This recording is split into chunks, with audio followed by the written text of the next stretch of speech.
إن الحمد لله نحمده ونستعينه ونستغفره ونعوذ بالله من شرور أنفسنا ومن سيئات أعمالنا من يهده الله فلا مضل له ومن يضلل فلا هادي له وأشهد أن لا إله إلا الله وحده لا شريك له وأشهد أن محمدًا عبده ورسوله يا أيها الذين آمنوا اتقوا الله حق تقاته ولا تموتن إلا وأنتم مسلمون يا أيها الناس اتقوا ربكم الذي خلقكم من نفس واحدة وخلق منها زوجها وبث منهما رجالا كثيرا ونساء واتقوا الله الذي تساءلون به والأرحام إن الله كان عليكم رقيبا يا أيها الذين آمنوا اتقوا الله وقولوا قولا سديدا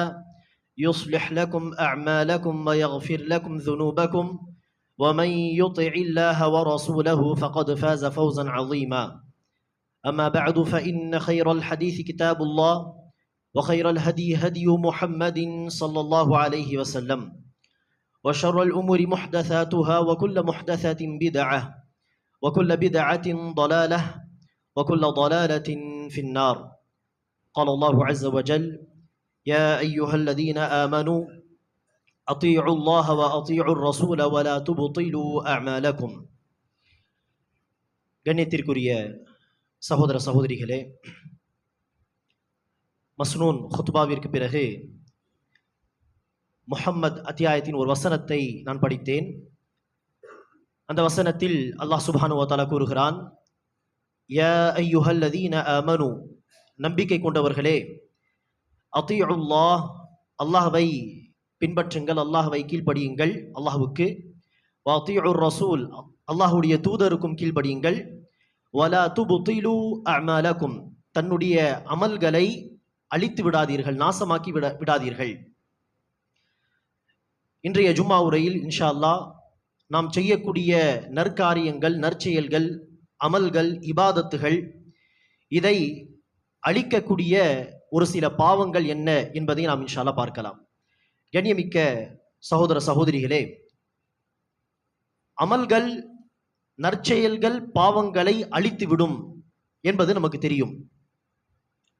குறிப்பாக இஸ்லாத்தில் இல்லாமல் இருந்து ஒரு கட்டத்தில் இஸ்லாத்தை தழுவுவது, ஈமான் இல்லாமல் வாழ்ந்துவிட்டு தவறான கொள்கைகளில் உண்மையான கொள்கையை ஏற்றுக்கொள்வது, இஸ்லாத்தில் நுழைவது என்கிற இந்த அமல் முன் சென்ற அனைத்து பாவங்களை அழித்துவிடக்கூடிய ஒரு அமல், ஒரு நன்மை என்று நமக்கு தெரியும். இது மட்டுமல்ல, ஹஜ் செய்வது, நபிகள் நாயகம் ஸல்லல்லாஹு அலைஹி வஸல்லம் அவர்கள் காட்டி தந்த வழிமுறைப்படி முறையாக அந்த ஹஜ்ஜை செய்து, அந்த ஹஜ்ஜில் பாவமான எந்த ஒரு காரியத்தையும் செய்யாமல், அல்லாஹ்வுக்கு மாறு செய்யாமல், அல்லாஹ்வுக்காக இஹ்லாஸோடு அந்த இபாதத்தை செய்து முடித்து வீட்டுக்கு திரும்பினால் எல்லா பாவங்களும் அழிக்கப்பட்ட நிலையில் நாம் திரும்புவோம். அதே போல்தான் ஹிஜ்ரத் என்கிற மிகப்பெரிய நற்செயல். அல்லாஹ்வுக்காக வேண்டி தன்னுடைய நாட்டை, தன்னுடைய ஊரை, தன்னுடைய வீடு, தன்னுடைய சொந்த பந்தங்கள், தன்னுடைய வியாபாரம் என்று அனைத்தையும் விட்டுவிட்டு அல்லாஹ்வுக்காக வேண்டி வேறு ஊருக்கு சென்று விடுவது, இந்த நன்மையான காரியமும் முன் சென்ற சின்ன பெரிய என்று எல்லா பாவங்களையும் அழித்து விடக்கூடியது. நபி ஸல்லல்லாஹு அலைஹி வஸல்லம் அவர்கள் ஒரு சஹாபியை பார்த்து கேட்கிறார்கள், உனக்கு தெரியாதா, இஸ்லாம் முன் சென்ற எல்லா பாவங்களை அழித்து விடுகிறது. அன்னல் இஸ்லாம யஹ்திமு மா கான கப்லஹ் வ அன்னல் ஹிஜ்ரத தஹ்திமு மா கான கப்லஹா, ஹிஜ்ரத்தும் முன் சென்ற எல்லா பாவங்களை அழித்து விடக்கூடியது. வல் ஹஜ்ஜு யஹ்திமு மா கான கப்லஹ், ஹஜ் என்கிற வணக்கமும் முன் சென்ற எல்லா பாவங்களையும் அழித்து விடக்கூடியது என்று நபி ஸல்லல்லாஹு அலைஹி வஸல்லம் அவர்கள் சொன்னார்கள். இதை தான் அல்லாஹ் சுப்ஹானஹு வ தஆலா ஒரு வசனத்திலே சொல்கிறான், இன்னல் ஹஸனாத் யுத்ஹிபுன ஸய்யிஆத், நிச்சயமாக நன்மைகள் பாவங்களை போக்கக்கூடியதாக இருக்கிறது. எனவே அல்லாஹ் நன்மைகளை கொண்டு பாவங்களை அழித்து விடுகிறான். அதில் மிக முக்கியமாக நம்முடைய ஈமான், நம்முடைய தௌஹீத் கொள்கை என்பது பாவங்களை அழிக்கக்கூடிய ஒரு நன்மையாக இருக்கிறது. இதற்கு நேர்மாறாக அன்பானவர்களே, பாவங்கள் நன்மைகளை அழித்து விடுமா என்று கேட்டால் ஆம், நிச்சயமாக சில பாவங்கள் உண்டு. அது எப்படி இஸ்லாத்தை ஏற்றுக்கொள்வது, ஒரு பாவத்தை விடாமல் எல்லா பாவங்களை அழித்து விடுகிறதோ, போக்கி விடுகிறதோ, அதே போல்தான் சில பாவங்கள் உண்டு, அது ஒரு நன்மை விடாமல் எல்லா நன்மைகளையும் அழித்து நாசமாக்கிவிடும். அதுதான் என்னது? இணை வைப்பு என்கிற ஷிர்க், இறை நிராகரிப்பு என்கிற குஃபுர். ஷிர்க்கும் குஃபுரும் கொள்கை ரீதியான பாவங்கள். இது ஷிர்க் மற்றும் குஃபுர் என்பது நம்முடைய கொள்கையில் காணப்படும் தீமைகள். இது ஒரு நன்மையை விடாமல் பெரிய நன்மை, சிறிய நன்மை என்று அனைத்து நன்மைகளையும் அழித்து பாழாக்கக்கூடிய பாவங்கள், தீமைகள். எனவேதான் அல்லாஹ் சுப்ஹானஹு வ தஆலா நம்முடைய நபியை பார்த்து ஜுமர் அத்தியாயத்தில் அல்லாஹ் சுப்ஹானஹு வ தஆலா சொல்கிறான், லஇன் அஷ்ரக்த லயஹ்பதன்ன அமலுக. நபியே, நீங்கள் அல்லாஹ்வுக்கு இணை வைத்து விட்டால் நிச்சயமாக உங்களுடைய அமல்கள் எல்லாமே பாழாக போய்விடும், பிறகு நீங்கள் நஷ்டவாளிகளில் ஒருவராக இருப்பீர்கள் என்று அல்லாஹ் சுப்ஹானஹு வ தஆலா எச்சரிக்கை செய்கிறான். எனவே ஷிர்க் என்கிற பாவம் நம்முடைய வாழ்க்கையில் இருந்தால் அதை நாம் கைவிட்டு ஏகத்துவ கொள்கையில் உறுதியாக இருந்து அமல்களை செய்ய தொடங்காத வரை அந்த ஷிர்க் என்கிற அந்த கலப்படம் நம்முடைய நன்மைகள் அனைத்தையும் அழித்து நாசமாக்கிவிடும். அதே போல்தான் குஃபுர் என்கிற தீமை. குஃபுர் என்றால் என்ன? மார்க்கம் எந்த விஷயங்களை நம்பிக்கை கொள்ள வேண்டும் என்று சொல்கிறதோ, அல்லாஹ்வை குறித்த விஷயங்கள், மலக்குமார்கள் சம்பந்தப்பட்ட விஷயங்கள், வேதங்களை நம்புவது, தூதர்களை நம்புவது, சொர்க்கம் நரகம் மறுமை வாழ்க்கையை நம்புவது, விதியை நம்புவது, இதில் உள்ளடங்கக்கூடிய பெரிய பெரிய விஷயங்கள், இப்படிப்பட்ட எந்த காரியங்களை மார்க்கம் நம்பிக்கை கொள்ள வேண்டும், ஈமான் கொள்ள வேண்டும் என்று சொல்கிறதோ அதை மறுத்து விடுவது, அதை நிராகரிப்பதுதான் குஃபுர்.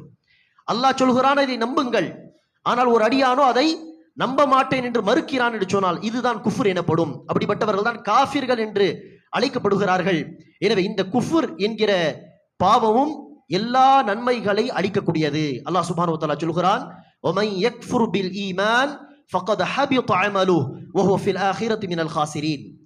எவன் ஒருவன் நம்பிக்கை கொள்ள வேண்டிய ஒரு விஷயத்தை மறுத்து விடுகிறானோ, குஃப்ர் செய்கிறானோ, நிராகரிக்கின்றானோ, அவனுடைய அமல்கள் எல்லாமே நாசமாக போய்விடும், அவன் நாளை மறுமை நாளிலே நஷ்டவாரிகளில் ஒருவனாக இருப்பான். எனவே அன்பானவர்களே, தீமைகளில் ஷிர்க் மற்றும் குஃபுர் என்கிற தீமை எல்லா நன்மைகளை அளிக்கக்கூடியதாக இருக்கிறது.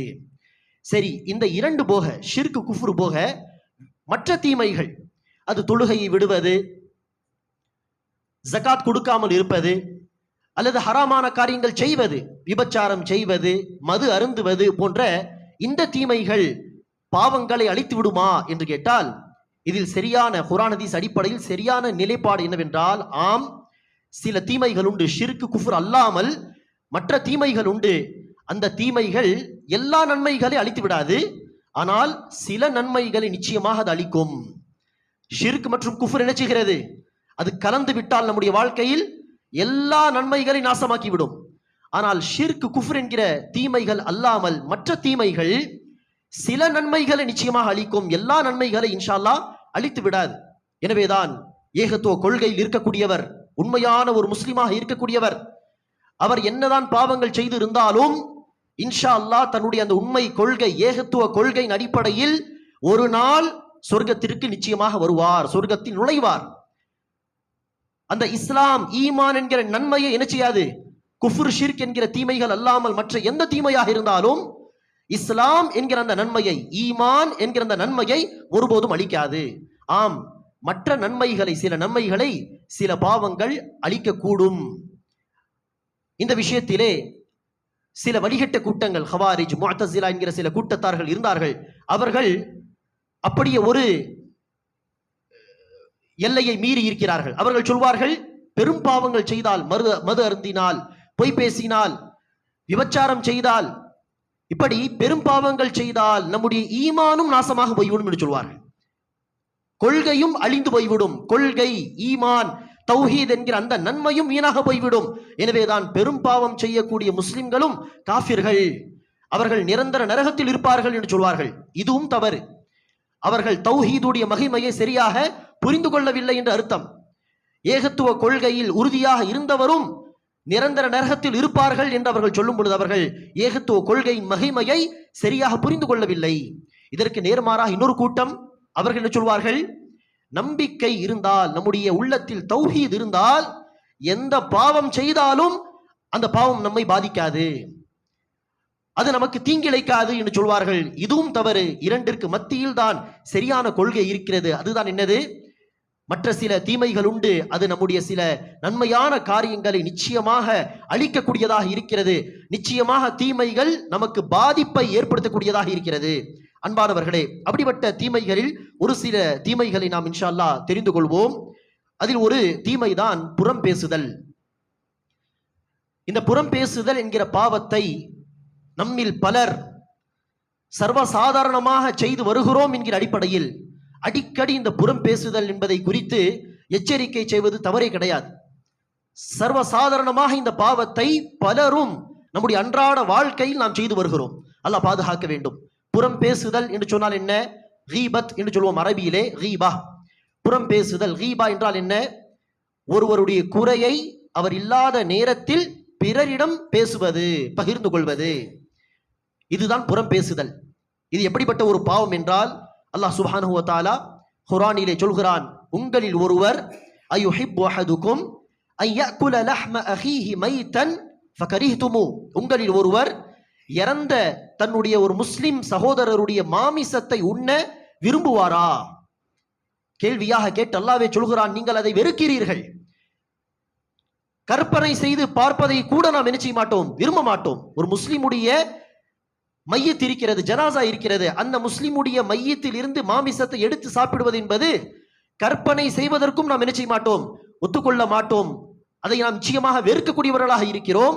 புறம் பேசுதலும் அதே போல் ஒரு பாவம் தான் என்பதை அல்லாஹ் சுப்ஹானஹு வ தஆலா இந்த உதாரணத்தை கொண்டு நமக்கு உணர்த்துகிறான். சில பலவீனமான செய்திகளில் பல அறிவிப்பாளர்கள் வழியாக பல சஹாபாக்கள் அறிவித்ததாக வரக்கூடிய ஒரு செய்தி, ஆனால் இருந்தாலும் பலவீனமான ஒரு செய்தி. அதில் நபி ஸல்லல்லாஹு அலைஹி வஸல்லம் அவர்கள் சொன்னதாக வந்திருக்கிறது, ஒரு கழுதை இறந்து கிடக்கிறது. அந்த கழுதையை காண்பித்து நபி ஸல்லல்லாஹு அலைஹி வஸல்லம் அவர்கள் சஹாபா பெருமக்களை பார்த்து கேட்டதாக, இந்த கழுதையுடைய மாமிசத்தை நீங்கள் சாப்பிடுவீர்களா? இல்லை யா ரசூலுல்லாஹ், ஒருபோதும் இதை நாம் சாப்பிட மாட்டோம் என்று சொல்ல, அப்படி இருக்க நீங்கள் தன்னுடைய ஒரு சகோதரரை குறித்து புறம் பேசிக் கொண்டிருந்தீர்களே, அது இதைவிட மோசமான ஒரு செயல் என்று சொன்னதாக. அந்த ஹதீஸ் பலவீனமான ஹதீஸாக இருந்தாலும் வசனத்தில் அல்லாஹ் சுப்ஹானஹு வ தஆலா அந்த உதாரணத்தை நமக்கு தருகிறான். புறம் பேச நாடும் பொழுதெல்லாம் அந்த உதாரணத்தை நாம் நினைவு கூற வேண்டும். ஒரு முஸ்லிமை குறித்து, ஒரு முஸ்லிம் சகோதரர், ஒரு முஸ்லிம் சகோதரி, அவர்களை குறித்து அவர்கள் இல்லாத நேரத்தில் பிறரிடம் அவர்களுடைய குறைகளை குறித்து பேச மனம் சொல்லும் பொழுது உடனே இந்த வசனத்தை நாம் நினைவு கூற வேண்டும். புறம் பேசினால் அந்த சகோதரர், அந்த சகோதரியுடைய மையத்தில் இருந்து மாமிசம் சாப்பிடுவதற்கு சமமான ஒரு காரியத்தை நான் செய்ய போகிறேன் என்று உடனே அதை வெறுத்து விட்டு அந்த காரியத்தை விட்டு நாம் தூரமாக ஒதுங்கிவிட வேண்டும். அன்பானவர்களே, இந்த கீபத், புறம் பேசுதல் என்பது நம்முடைய அமல்களை நாசமாக்கக்கூடியது, நம்முடைய நற்செயல்களை அழித்து நாசமாக்கக்கூடியது. இதற்கான ஒரு உதாரணம் தான் ரசூல் அவர்கள் ஹதீஸிலே சொல்கிறார்கள்.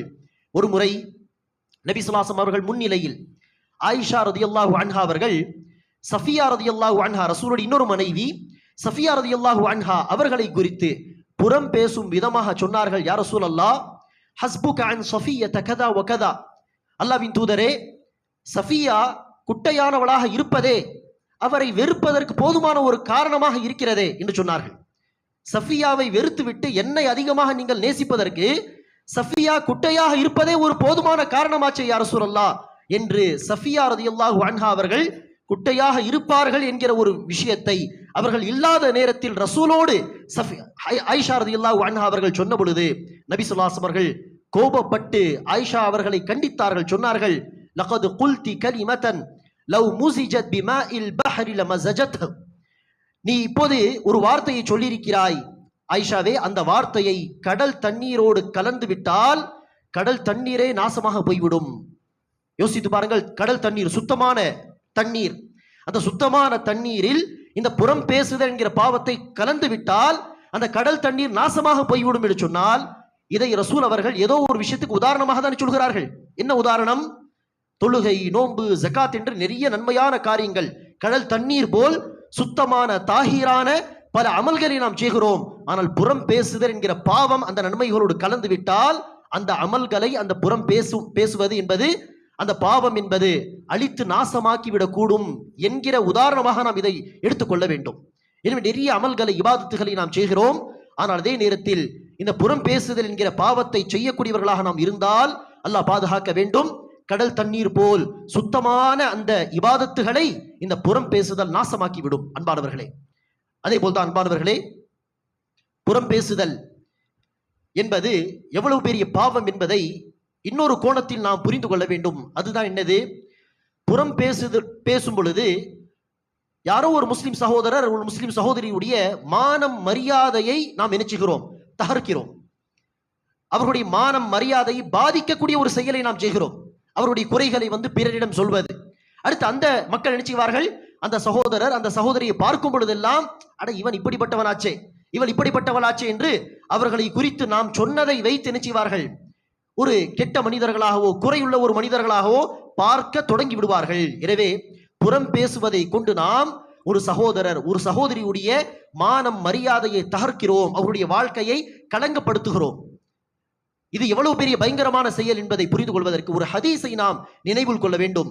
நபி ஸல்லல்லாஹு அலைஹி வஸல்லம் அவர்கள் ஒரு முறை கஅபத்துல்லாவை சுற்றி தவாஃப் செய்து வலம் வந்தார்கள். அப்போது கஅபத்துல்லா அந்த கட்டடத்தை பார்த்து ரசூல் அவர்கள் சொன்னார்கள், மா அத்யபக் வமா அத்யப ரீஹக், உன்னை அல்லாஹ் சுப்ஹானஹு வ தஆலா எவ்வளவு பரிசுத்தமான ஒரு கட்டடமாக ஒரு இடமாக ஆக்கி வைத்திருக்கிறான். பள்ளிவாசல் என்றாலே பரிசுத்தமான இடம்தான், அதில் கஅபத்துல்லாவுக்கு தனி சிறப்புண்டு.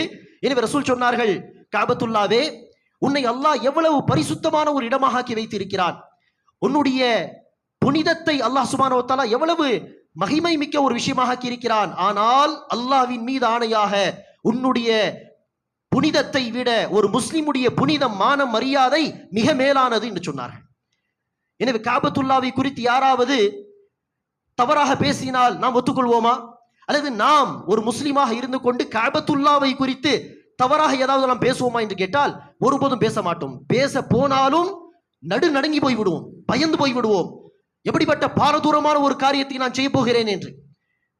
அப்படி இருக்க ஒரு முஸ்லிமுடைய மானம் மரியாதை புனிதம் இதைவிட மேலானது என்று நபி ஸல்லல்லாஹு அலைஹி வஸல்லம் சொல்கிறார்கள். ஆதாரபூர்வமான ஹதீஸில் அந்த செய்தி வந்திருக்கிறது. அப்படி இருக்க ஒரு முஸ்லிமை குறித்து புறம் பேசும் சமயத்தில் நாம் பயந்து போக கூடாதா? உள்ளம் நடுங்க கூடாதா? எப்படிப்பட்ட ஒரு காரியத்தை பாவத்தை நான் செய்ய போகிறேன் என்று. எனவே அன்பார்வர்களே, இதையெல்லாம் கவனத்தில் கொண்டு புறம் பேசுதலை நாம் தவிர்த்து கொள்ள வேண்டும். மிக முக்கியமாக புறம் பேசுதலை நம்மில் பலர் சிறிய பாவம், அது ஒரு சாதாரண சின்ன ஒரு பாவம், அன்றாட வாழ்க்கையில் அடிக்கடி எல்லோரும் செய்யக்கூடிய ஒரு சாதாரண பாவம் தானே என்று நினைத்து நாம் செய்யக்கூடியவர்களாக இருந்தால் நாம் ஒரு விஷயத்தை தெரிந்து கொள்ள வேண்டும். புறம் பேசுதல் சிறிய பாவம் அல்ல. புறம் பேசுதல் பெரும் பாவத்தில் ஒன்று. காரணம் என்ன? புறம் பேசக்கூடியவர்களுக்கு என்ன தண்டனை வழங்கப்படும் என்பதை நபி ஸல்லல்லாஹு அலைஹி வஸல்லம் ஹதீஸிலே சொல்கிறார்கள். புறம் பேசக்கூடியவர்களுக்கு என்ன அஸாப் கொடுக்கப்படும் என்பதை நபி ஸல்லல்லாஹு அலைஹி வஸல்லம் ஹதீஸிலே சொல்லியிருக்கிறார். எந்த பாவத்துக்கு குர்ஆனில் அல்லது ஹதீஸில் தண்டனை சொல்லப்பட்டிருக்குமோ, இந்தந்த வேதனை கொடுக்கப்படும், இந்தந்த அஸாப் கொடுக்கப்படும் என்று சொல்லப்பட்டிருக்குமோ, அந்த பாவம் பெரும் பாவம் என்பதற்கான ஒரு அடையாளம் அது. புறம் பேசுபவர்களை குறித்து ரசூல் அவர்கள் சொல்கிறார்கள், மிஅராஜ் பயணத்திலே நபி ஸல்லல்லாஹு அலைஹி வஸல்லம் சில மக்களை பார்த்தார்கள். அவர்களுக்கு செம்பு நிகங்கள் இருந்தன, செம்பால் ஆக்கப்பட்ட நிகங்கள். அந்த நகங்களை கொண்டு தன்னுடைய சதையை, தன்னுடைய முகத்தின் சதை அவர்களே கிழித்துக் கொள்கிறார்கள். இதை பார்த்த நபி ஸல்லல்லாஹு அலைஹி வஸல்லம் இவர்கள் யார் என்று கேட்க மலக்குமார்கள் பதிலளித்தார்கள், இவர்கள்தான் மக்களை குறித்து புறம் பேசி திரிந்தவர்கள். இன்னொரு ஹதீஸிலே ஹபரில் வேதனை செய்யப்பட்டது 2 ஹபர்களில். அதில் ஒரு ஹபரில் இருந்தவரை குறித்து ரசூலுல்லாஹ் சொன்னார்கள், கான யம்ஷி பின் நமீமதி, இவர் புறம் பேசி திரிந்து கொண்டிருந்தார், எனவேதான் ஹபருடைய அஸாப் கொடுக்கப்படுகிறது. எனவே அன்பானவர்களே, புறம் பேசுதலுக்கு ஒரு அஸாப் ஹதீஸில் சொல்லப்பட்டிருக்கிறது என்று சொன்னால் அது பெரும் பாவம் என்பதை நாம் புரிந்து கொள்ள வேண்டும். சிறு பாவத்தையே தொடர்ந்து தினமும் நாம் செய்து வந்தால் ஒரு கட்டத்தில் அது பெரும் பாவத்தை விட மோசமாக மாறி நம்மை அழித்துவிடும் என்று சொன்னால், புறம் பேசுவது என்கிற பெரும் பாவத்தை சிறு பாவமாக நினைத்து தினமும் நாம் செய்து வந்தால் நம்முடைய கதி என்ன என்பதை நாம் சிந்தித்து பார்த்து பயந்து கொள்ள வேண்டும். அன்பானவர்களே, புறம் பேசுவதற்கு இவ்வளவு பயங்கரம் என்று சொன்னால், யாரோ ஒருவர் புறம் பேசுகிறார், அந்த சபையில் நான் நின்று மௌனமாக நின்று புறம் பேசுவதை கேட்டால் அதுவே என்னது? பாவமான ஒரு காரியம். நான் புறம் பேசவில்லை, நான் சைலண்டாக நின்று மௌனமாக நின்று யாரோ ஒருவரை குறித்து புறம் பேசுகிறார், அதை நான் கேட்கிறேன், அதை தடுக்கவும் இல்லை, அது பாவம் என்று சொல்லவும் இல்லை, அந்த சபையை விட்டு போகவும் இல்லை, அங்கே நான் இருந்தால் அதுவே பாவத்திற்குரிய ஒரு காரியம். நபி ஸல்லல்லாஹு அலைஹி வஸல்லம் அவர்கள் ஒரு ஹதீஸிலே குறிப்பிடுகிறார்கள், மா மின் இம்ரஇன் யஹ்துலு இம்ரஅன் முஸ்லிமன் ஃபீ மௌதிஇன் துன்தஹகு ஃபீஹி ஹுர்மத்துஹு வ யுன்தகஸு ஃபீஹி மின் இர்திஹி இல்லா ஹதலஹு அல்லாஹ்.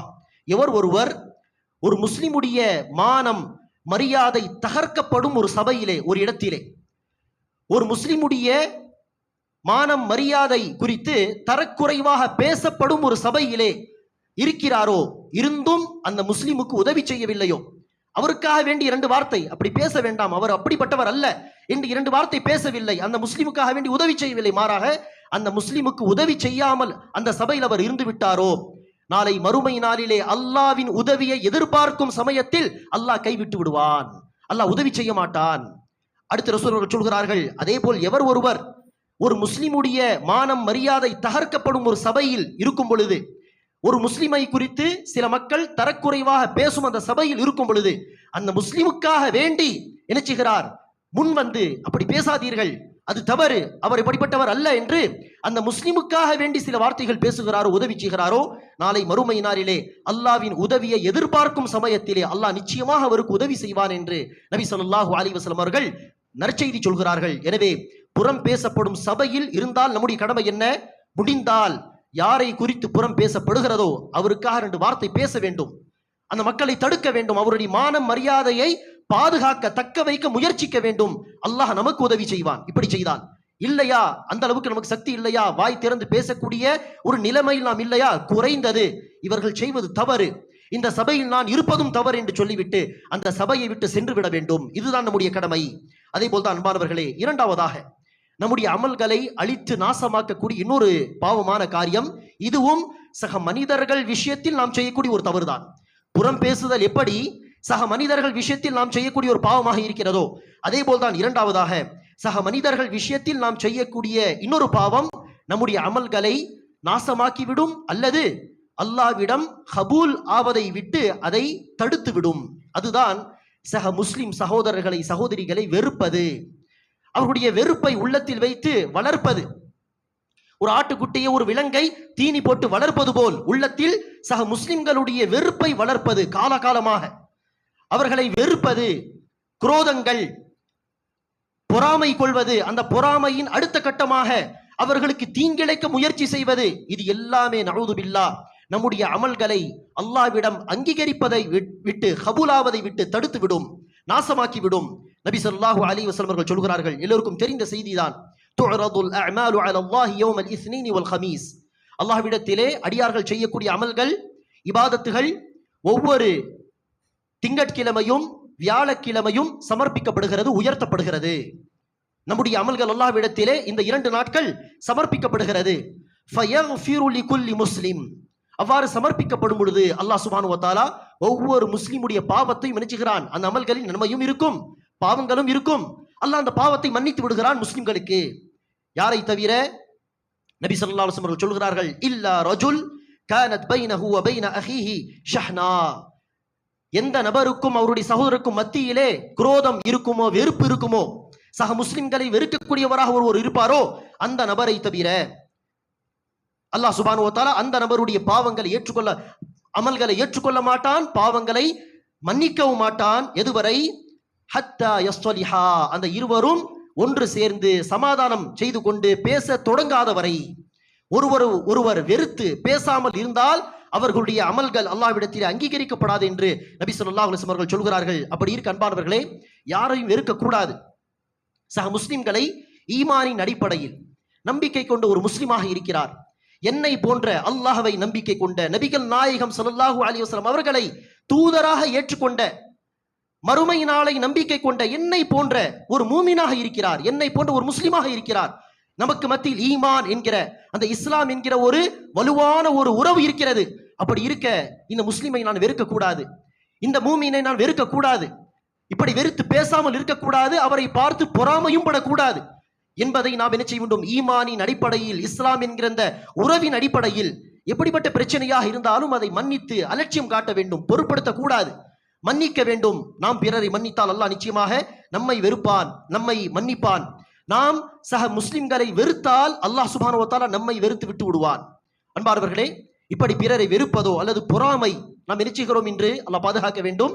உலக காரியங்களில் பிறரை பார்த்து பொறாமைப்படுகிறோம். ஆஹா, இவரிடம் அழகான இந்த வண்டி இருக்கிறது, எனக்கு இல்லையே.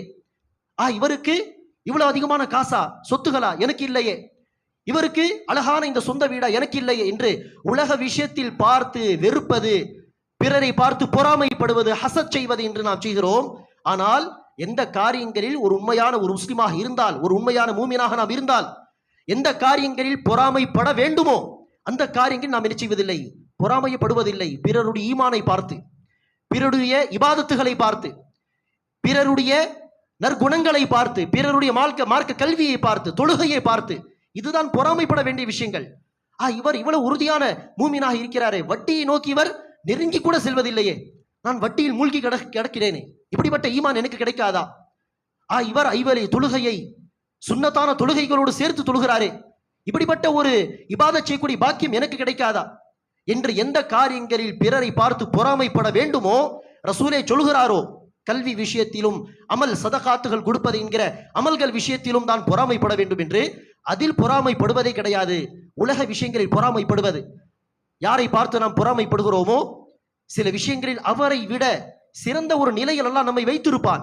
உடல் ஆரோக்கியம் என்று எடுத்துக்கொண்டால், அல்லது ஈமான் இஸ்லாம் என்கிற விஷயத்தை எடுத்துக்கொண்டால் அவரை விட நல்ல ஒரு நிலைமையில் எல்லாம் நம்மை வைத்திருப்பான். அல்லது நம்மை விட அவர் ஈமானிலும் அமலிலும் சிறந்தவராக இருந்தும் உலக நியமத்துகள் அல்லாஹ் அவருக்கு கொடுத்திருக்கிறான் என்று சொன்னாலும், நபிகள் நாயகம் நமக்கு சொல்லித்தந்த வழிமுறை என்ன? உலக விஷயங்களில் தன்னை விட உயர்ந்தவர்களை பார்க்காமல் தனக்கு கீழ் இருக்கக்கூடியவர்களை பாருங்கள். வசதி வாய்ப்பு சம்பந்தப்பட்ட விஷயத்தில் தனக்கு கீழ் உள்ளவர்களை பாருங்கள். அவருக்கு அது கூட கிடைக்கவில்லையே, எனக்கு அல்லாஹ் சுப்ஹானஹு வ தஆலா இந்த நியமத்தையாவது கொடுத்திருக்கிறான், அல்ஹம்துலில்லாஹ் என்று தனக்கு கீழ் உள்ளவர்களை பார்க்க வேண்டும். யாரையும் பார்த்து பொறாமைப்படக்கூடாது, சக முஸ்லிம்களை வெறுக்க கூடாது, வெறுத்து பேசாமல் இருக்கக்கூடாது, உறவுகளை ஒருபோதும் முறித்துக் கொள்ளக்கூடாது. உறவுகளை முறித்து, நட்பை முறித்து, ஒருவரை ஒருவர் வெறுத்து பேசாமல் வாழக்கூடியவர்கள் தன்னுடைய உள்ளத்தை பார்த்து, மனசாட்சியை பார்த்து கேட்க வேண்டும்.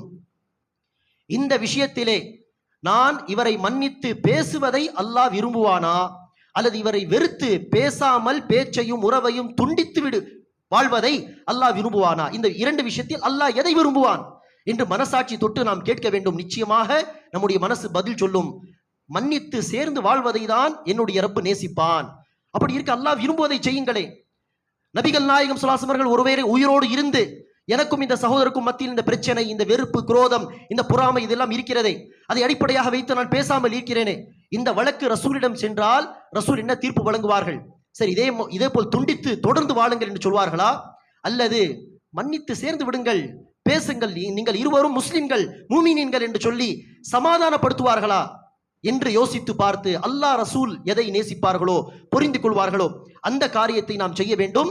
நம்முடைய மனோ இச்சை சொல்வதை நாம் விட்டுவிட வேண்டும். இப்படி அன்பானவர்களே, பல தீமையான காரியங்களை மார்க்கம் சொல்கிறது. குறிப்பாக சக மனிதர்களுக்கு செய்ய வேண்டிய கடமைகளில் நாம் பாவம் செய்யக்கூடியவர்களாக, அநீதி இழைக்கக்கூடியவர்களாக இருந்தால் நாம் மிக எச்சரிக்கையாக இருக்க வேண்டும். நம்முடைய இபாதத்துகள் இந்த பாவங்களின் காரணமாக அழிக்கப்படும். அதற்கு ஒரு ஹதீஸ் பல முறை நாம் கேட்டிருப்போம் அந்த ஹதீஸை.